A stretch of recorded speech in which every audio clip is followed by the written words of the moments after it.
Hello everyone, welcome back to the channel. कैसे हैं आप लोग? आई होप आप सभी अच्छे होंगे और आपकी प्रिपरेशन काफ़ी अच्छी चल रही होगी। तो आज की सुबह की शुरुआत तो काफ़ी पहले हो गई थी, बट आलस ना आई ये हो ही नहीं सकता है, और हुआ भी यही। और मैं फिर सो गई। उसके बाद मैं उठती हूँ, फ्रेश होती हूँ, थोड़ा सा पानी पीती हूँ और नहा के आ जाती हूँ।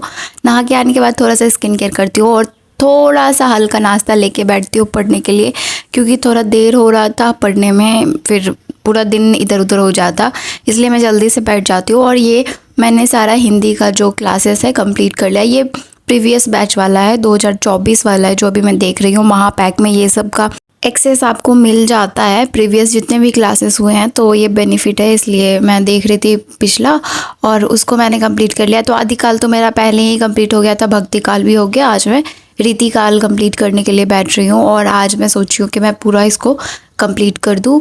आज प्रॉपर हिंदी ही पढ़ती हूँ, उसके बाद मैं बीच में थोड़ा बहुत करंट अफेयर देख लेती हूँ, और तो कुछ भी नहीं पढ़ती हूँ। मैं लास्ट में जाके थोड़ा बहुत INM एक क्लास कर लेती हूँ, जो कि लास्ट क्लास था, उसको वो भी लास्ट ही हो गया, अब कोई क्लासेस नहीं है INM का।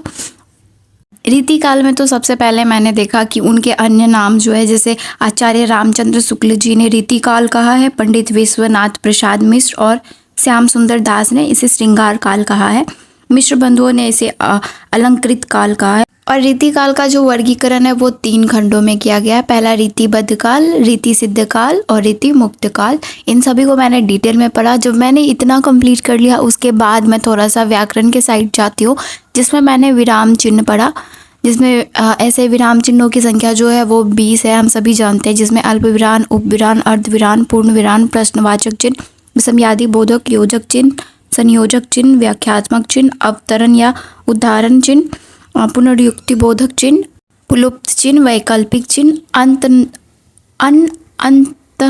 एक सेकेंड, अनंता सूचक चिन्ह, रिक्तता सूचक चिन्ह, कोष्टक चिन्ह, लाघव चिन्ह, तुल्यता सूचक चिन्ह, त्रुटि सूचक चिन्ह, और लास्टली है रेखांकन चिन्ह। ये सभी 20 चिन्ह है जो हमें देखना है, हमें याद भी रहना चाहिए अगर जिनका हिंदी है तो। उसके बाद मैंने देखा संधि के प्रकार। संधि के बारे में तो हर कोई जानते हैं, उनके प्रकार के बारे में भी सब जानते हैं, स्वर संधि, व्यंजन संधि, विसर्ग संधि।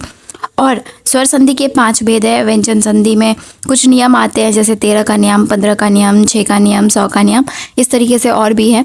और विसर्ग संधि में भी नियम आते हैं, ओ का नियम, रॉ का नियम, 100 का नियम, ऐसे बहुत सारे नियम है। सबसे पहले मैंने दीर्घ संधि में देखा, और दीर्घ संधि को जो मैंने देखा उसमें बहुत सारे डिटेल से मैंने देखा, जैसे कुछ ट्रिक्स वगैरह है जिसको मैंने देखा, उसके अकॉर्डिंग देखा, क्योंकि ऐसे तो याद ही नहीं रह पाएगा। हिंदी में तो मैंने यहीं तक आज कंप्लीट किया, और उसके बाद INM में मैंने वही जितना भी पढ़ा है उन सभी का वो रिवीजन क्लास था, जिसको मैंने देखा एक 1 लाइनर के थ्रू सारा रिवाइज करवाया गया था। इसके बाद मैंने थोड़ा सा बिहार जी के देखा था, मैं उसके बारे में बता देती हूँ कि मैंने उसमें क्या क्या देखा। इसमें मैंने देखा आर्ट एंड कल्चर, जो कि 3 खंड में विभाजित है, लोक नृत्य, लोक नाट्य, लोकगीत, इन सभी को मैंने देखा। उसमें सबसे पहले मैंने लोक नाट्य को देखा, जैसे डोमकच, जट जाटिन, विदेशिया, कीर्तनिया, सामा चकेवा। उसके बाद मैंने लोक नाट्य संगठन देखा, जो कि जैसे कि पटना में है, आरा में है, गया में है, मुजफ्फरपुर में है। और पटना में जो है मैं उसका नाम बता दे रही हूँ, अक्षरा आर्ट्स, कला निकुंज, रूपाक्षर, कला त्रिवेणी, सर्जना, ये सभी बहुत इंपॉर्टेंट है क्योंकि ये हमारे पटना में है। इसके बाद मैंने देखा फोल्क डांस, जैसे झिझिया नृत्य हो गया, छैया छाव हो गया, दोनों इसको बोलते हैं, आप जो भी बोलिए। झूमर नृत्य हो गया, जोगेरिया नृत्य हो गया, पावड़िया नृत्य हो गया, खोडलीन हो गया, कटघोड़वा नृत्य हो गया, विद्यापत नृत्य हो गया, झनरी नृत्य हो गया, धोबिया हो गया, लौंडा नृत्य हो गया। लौंडा नृत्य जो है ये भोजपुर में प्रचलित है, वहाँ पे ये बहुत ज़्यादा होती है। तो आज का मैंने इतना ही कंप्लीट किया, उसके बाद मैं नहीं कुछ खास नहीं पढ़ती हूँ। सो मिलते हैं फिर कल नेक्स्ट ब्लॉग में। बाय बाय, टेक केयर, अच्छे से पढ़ते रहिए आप लोग भी।